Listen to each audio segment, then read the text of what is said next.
मुलींना हे स्वतः फिट कसं राहायचं हे त्यांना कळायला लागलं.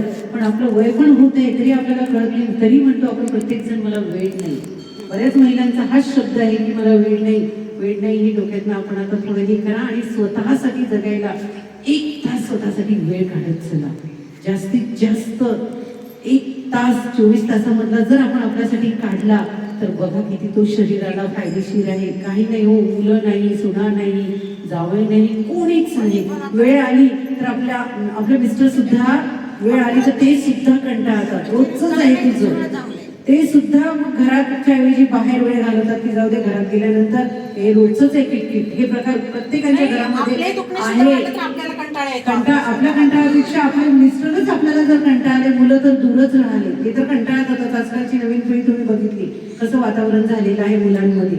काल माझ्या मुलाने एक छोटासा किस्सा सांगितला. आता घाटीमध्ये त्याची इंटर्नशिप सुरू आहे. मुलगा असेल म्हणे आई माझ्यापेक्षा 2 वर्षांनी लहान आणि फिनाईल पिऊन घेतलं. काय झाला वाद? फिनाईल पिलं. फिनाईल विचार करा. 2 वर्षांनी लहान म्हटल्यानंतर तो असेल 20-22 वर्षाचा मुलगा त्याच्या माझ्या मुलापेक्षा. आणि फिनाईल पिला म्हणे आणि आई त्याच्या आई वडिलांना असं म्हणजे बघावं वाटत नव्हतं म्हणे की ते असे रडत होते. आणि त्याच्या तोंडातनं एंडोस्कोपीनी त्या नळ्या टाकलेल्या होत्या. त्याच्या पोटातनं ते काढणं सुरू होतं म्हणे. म्हणजे बघ आई कशी अवस्था. मग मी त्याला एकाच भाषेत बोलली. म्हटलं अरे बाळा हे संस्कार असतात रे.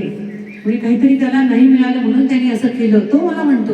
म्हटलं अरे त्याचे संस्कार त्याच्या आई वडिलांचे थोडेसे कमी पडले असतील म्हटलं म्हणून. म्हणजे मी आपल्यावर घेतलं. म्हटलं त्या मुलांना बोलून उद्देश नाही ना. अरे म्हटलं आई वडिलांचे संस्कार कधी कधी कमी होतात त्यामुळे असं वातावरण होतं. रोज मला एक किस्सा सांगतो.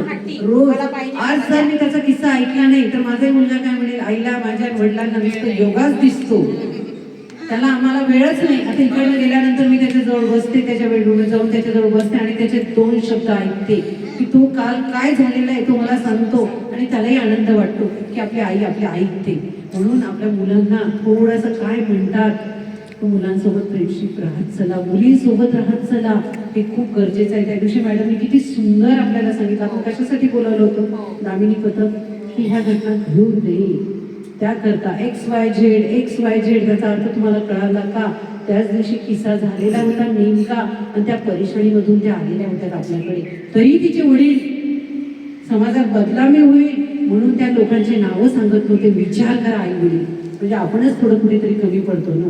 तर आपणही मुलांना वेळ देत चला, मुलांचं थोडं ऐकत चला.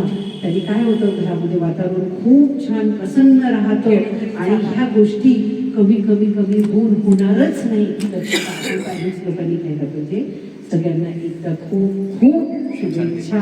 आमच्या समोर नमस्काराच्या शांती वाटते. ओ